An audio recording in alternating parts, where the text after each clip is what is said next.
प्रसंग चल रहा है विदेहराज जनक जी के यहां धनुष यज्ञ में भगवान श्री राम ने धनुष भंग कर दिया है और सियाजू जयमाला डाल दिए, दुंदुभियां बज रही, जय घोष हो रहा, पुष्प वर्षा हो रही। ये देखकर जो दुष्ट स्वभाव के राजा लोग थे सब मिलकर के कहा कि इन राजकुमारों को बंदी बना लो और जानकी को छीन लो, अगर जनक सहायता करते हैं तो सहायक सहित सैनिकों सहित इनको मार दो। उद्दंडता, बल विक्रम तो पहले ही खो दिया है, तुम अजगों को हिला भी नहीं पाए, उठाना और तोड़ना तो बात रहा, उठाना और तोड़ना तो बात रहा। पर मूर्खता ऐसी होती है कि वो विचार नहीं करने देती।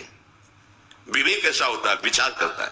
जो विवेकवान राजा थे उनका तुम लोगों ने विचार नहीं किया कि तुम कितने बड़े बलवान हो, अब मूर्खता पूर्ण बर्ताव कर रहे हो। अरे अपने नेत्रों का लाभ लो, श्रीराम जी के इस रूप का दर्शन करके जीवन को सफल करो।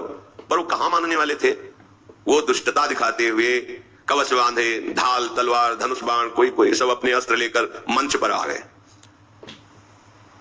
सदानंद जी ने इशारा किया, सखियां सिया जी को एकांत में ले गई।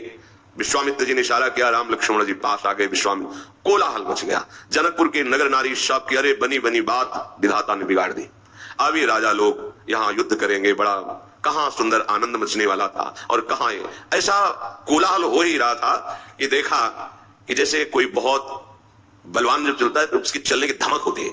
फिर ये तो भगवान के अवतार है, पृथ्वी धमक से हिल रही थी जिनके, सब सावधा, कौन कहां से आ रहा है। तो शाम ने देखा, गौर शरीर भूति भल भ्राजा, भाल विशाल त्रिपुंड विराजा, शीस जटा शशि बदन सुहावा, ऋषि बस कछुक अरुण होइयावा। गौरांग बदन है और उस पर भस्म लगी हुई, विशाल भाल पर त्रिपुंड है और विकराल स्वरूप, टेढ़ी भवें, लाल नेत्र। और एक सब ने परशुराम जो बड़े बड़े प्ले ढाल तलब कूद पड़े, मंच से भागे प्राण बचा के।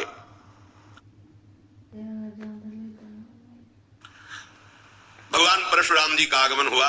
वस्त्र तो मुनियों के से है, वलकल की लंगोटी, मृग शर्म बंधा हुआ, पीछे दो तुड़ीर, दाहिने हाथ पे फरसा, बाएं हाथ पर धनुष और सिंहवत चाल। ये विकराल रूप देख करके जो मुनि हृदय थे, जो शांत हृदय महात्मा जन थे, बड़े प्रसन्न हुए। फिर वो डींगे हाँक रहे थे ना, ऐसे भागे जैसे बाज मैदान में उतरे तो एक पक्षी दूसरा नहीं दिखाई देगा।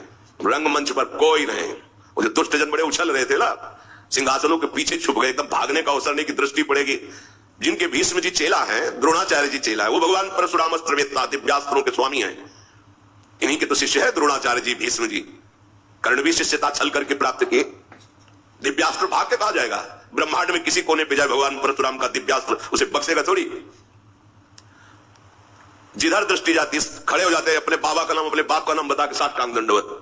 देखत भृगुपति बेश कराला, उठे सकल भय पिकल भुआला, पितु समेत कही कही नीज नामा, लगे करन सब दंड प्रणामा। खड़े भाग के आए, साष्टांग दंडवत, हमारे पिता का नाम ये है, हमारा नाम ये है। ऐसा जहां ऐसे दृष्टि की जो प्रणाम कर रहा है, वो समझ गया मेरी आयु पूरी हो गई।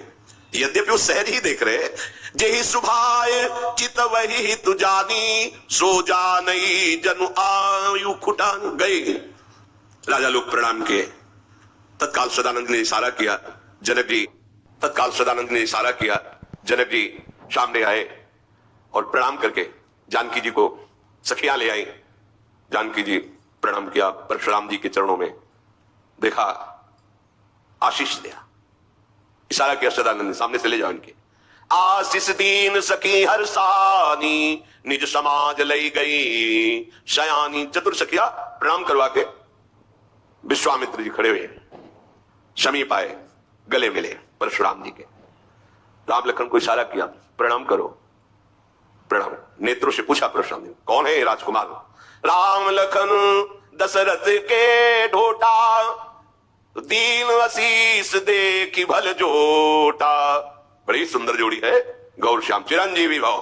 परशुराम ने महाराज ये चक्रवर्ती सम्राट महाराज दशरथ के पुत्र राम लक्ष्मण हैं, हमारी यज्ञ रक्षा के लिए आए, चिरंजीवी भव, चिरजीवी का आशीर्वाद दिया। राम जी की तरफ देखते हैं, हृदय कुछ हो प्रेम विवस्था में डूबता चला जा रहा है। राम ही चितई रहे थकी लोचन, रूप अपार मार मदमोचन। करोड़ों कामदेवों के अभिमान को चूर करने वाला प्रभु श्री राम का रूप है। देखकर परशुराम जी का हृदय प्रेम विवश हो रहा।